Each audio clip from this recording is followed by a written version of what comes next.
What's up everybody, today I'm going to be talking about my camera settings, my editing software and all that other stuff, since I've been getting a lot of comments asking all about them. But before I do get into that, I just want to thank everyone for the support I've had. A mind-boggling support. Like this past week I've gained near enough 300 subs. 300 subscribers in the space of a week. That is phenomenal. The fact it took me the pure grind of like 6 to 8 months to get to where I am now, to get to 1,000 subs on YouTube, and then straight after that it's incredible how well it's gone. I remember being back on holiday and me just being happy about a video getting 5,000 views on a shorts. Now I'm getting videos that are like 200,000 views. It's ridiculous. But to get back to the actual reason why I'm making this video is firstly my camera settings. I don't quite a few people asking what my camera settings are, my sensitivity. So my camera is a field of view 110, distance 300, height 90, angle -4, stiffness 0.45, swivel speed 7 and transition speed 1. These are a very fast-paced settings. If you like to just mess about, you don't need to worry. It's not freestyler settings either, but they are mechanical and they're more aggressive. So if that's your kind of play style, if you want to really get grind for Rocket League, I definitely recommend these. But at the end of the day, it's your own preference. And then you also got controls as well, which is the exact same. Like I've noticed an insane difference in my player style where the second I switched to these settings. I felt like I was slow, couldn't get to the ball in time. I was always getting beaten. Switch my settings up completely, and all of a sudden, now I'm just popping off.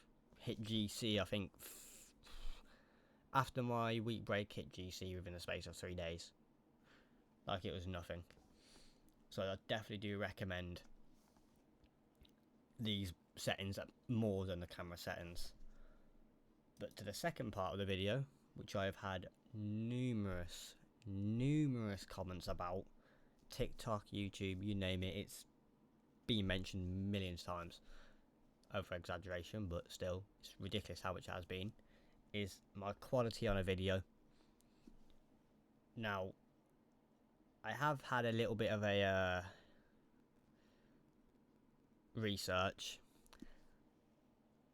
So the reason why people think quality in a video is purely done through editing, it's not. You can upscale a video to a higher resolution, but it's a lot more of a pain in the arse, whereas I haven't done that. So currently at the minute I have a Samsung Odyssey G7 monitor, which is 4K at 144Hz. This is pure raw 4K at the minute, as you're seeing right now. And that is me just purely recording it, adding a bit more colour, and then just uploading it to that. I'm not doing anything else. I'm not actually upscaling it. I'm not doing anything else apart from just adding a bit of colour. That is the kind of quality I am producing from just one change of a colour and the actual screen itself.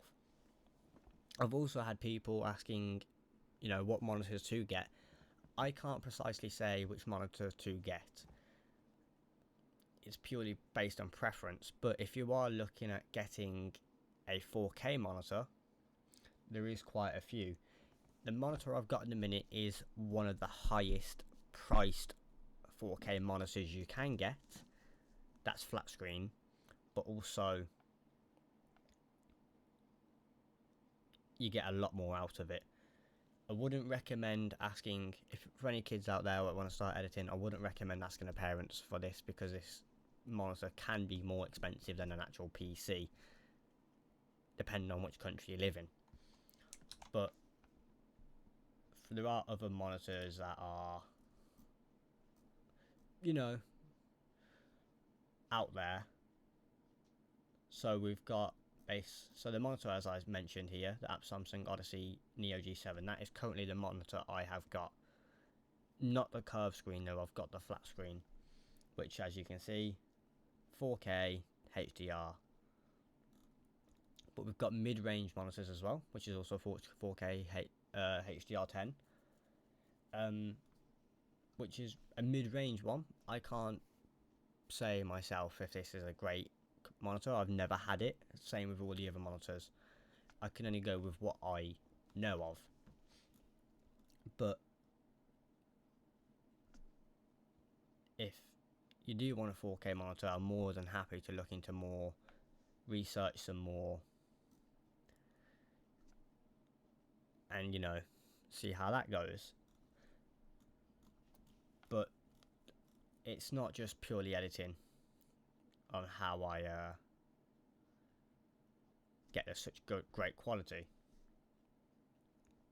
Even then, look, it's not the highest rated one.